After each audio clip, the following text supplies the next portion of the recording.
Hitler's ideology and Hitler's armies were a danger to freedom everywhere. It has now reached the stage where the very foundations of civilization are seriously threatened. Let no one imagine that America will escape, that America may expect mercy, that this Western Hemisphere will not be attacked. September the 12th, 1938. The entire civilized world, as a CBS broadcast put it, was anxiously waiting to hear Hitler's next threat. It came in an unprecedented live broadcast from the Nazi Party Congress in Nuremberg.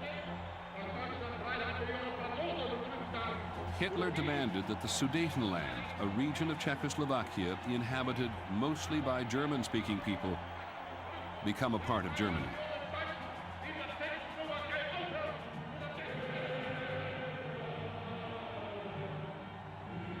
The Columbia Broadcasting System has brought its listeners the address by Adolf Hitler. At this time, we present H.B. Kaltenborn. Good afternoon, everybody. Adolf Hitler has spoken, and the world has listened. The world has listened because it feared that this speech might mean war. The British Prime Minister, Neville Chamberlain, who'd never been on an aeroplane before, flew to Germany twice within 10 days to seek a peaceful settlement. Just to see on the newsreel screen Chamberlain coming there with his umbrella, it's unthinkable to the German mind. Hitler with an umbrella, you know. You laugh when you think about that. We thought they were weak. Chamberlain failed. Hitler refused to withdraw his demands. The Sudetenland would be his one way or the other. War now seemed inevitable. In Britain, nervous citizens began to build bomb shelters. In France, army reserves were called up. And then, only 24 hours before Hitler's promised invasion of Czechoslovakia, Prime Minister Chamberlain once again flew to Germany. At a meeting in Munich with Hitler and Italy's Benito Mussolini, Chamberlain abandoned the Sudetenland to Germany in return for what he called peace in our time. Hitler gave his word that there would be no more territorial claims. Chamberlain flew home to a hero's welcome from a Britain anxious to avoid another conflict after the devastating slaughter of World War I only 20 years earlier. Here is the paper which bears his name upon it as well as mine. As symbolic of the desire of our two peoples never to go to war with one another again.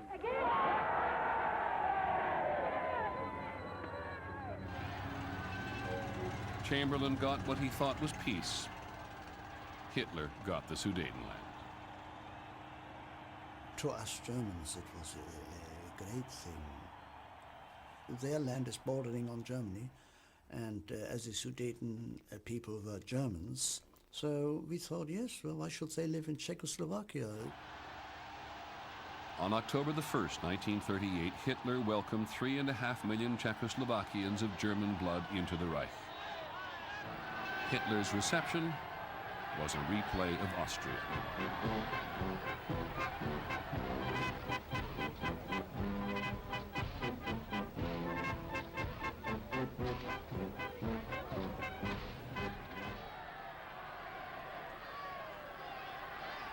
As Hitler was being cheered in the Sudetenland, the Nazis' campaign against German Jews was intensifying, very much aided by an incident in Paris. On November the 7th, a young Jew, Herschel Grinspan, distraught over the deportation of his parents, walked into the German embassy in Paris and shot a minor official, Ernst von Rath. Whilst he was fighting death, the newspapers carried headlines, banner headlines against the Jewish people. The Jews have taken off their mask from their face. They have shown now what they want to do to us. It was dreadful. We said, if only this man does not die. But of course he died.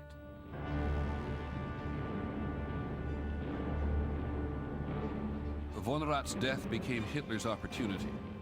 Only a junior diplomat, von Rath was nonetheless accorded the honors of a fallen hero. The ceremony was intended to inspire revenge. For once, said Joseph Goebbels, the Jews should get the feel of popular anger. That anger exploded on the night of November the 10th, 1938. Kristallnacht. I saw the synagogue in flames. People came from all over. The fire department came. They did not make one effort to put out the flames. Kids were laughing, kids were having fun. I heard, kill the Jews, kill the Jews. For 24 hours, Nazi stormtroopers rampaged through Germany and Austria, destroying synagogues and shops. The night of broken glass, in German, Kristallnacht. Scores of people were killed, more than 20,000 arrested. It was now clear there was no future for Jews in Germany. For the first time in America, it broke through a certain part of the awareness that something horrible was happening in Hitler's Germany. I'm a little one. Roosevelt himself said he just was incomprehensible to imagine that such a thing could happen in the 20th century. And still people felt, we've seen what happened when we get involved in Europe's wars. This is Europe's problem.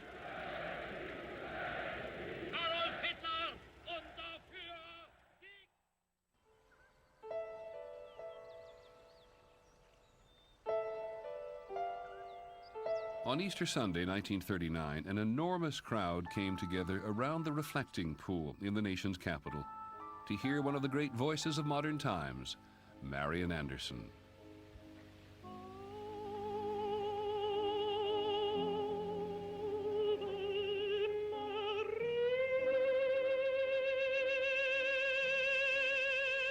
Because she was a Negro, Anderson had been barred from performing at Constitution Hall by the Daughters of the American Revolution. When President Roosevelt heard this, he enabled her to sing at the Lincoln Memorial.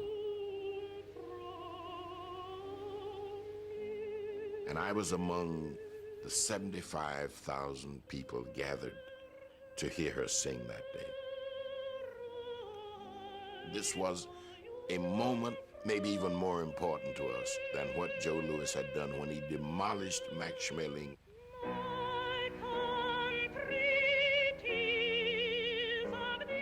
And we stood there and we listened, and tears ran down our faces.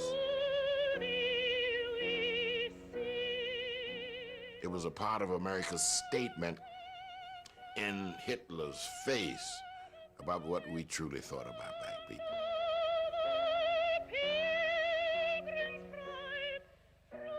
Marian affirmed for all of us what the true meaning of America was.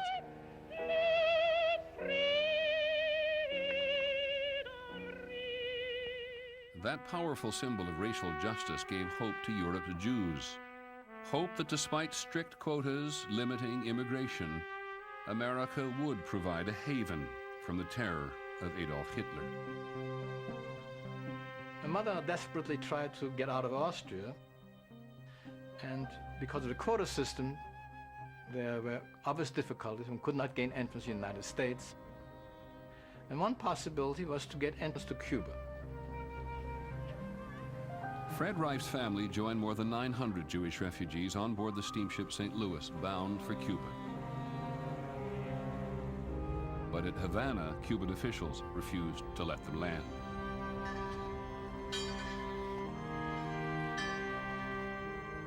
Some suicides started to happen. I remember one person slit his wrists and jumped overboard in the harbor.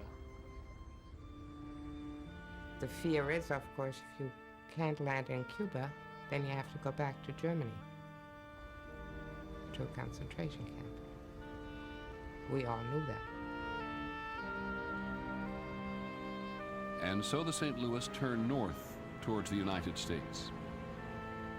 For 5 days, the ship sat off the Florida coast while the captain appealed for refuge. Everybody's hopes were up. Franklin Roosevelt was everybody's idol. And nothing will happen to us. America wouldn't let us down. But the United States government did not permit them to land. The passenger sent one last urgent plea directly to President Roosevelt. There was no reply. The St. Louis had no choice but to sail back across the Atlantic. At the last minute, England, France, Holland, and Belgium agreed to take the stranded refugees. But because the war was spreading, over the next 6 years, 660 of the more than 900 passengers would perish at the hands of the Nazis.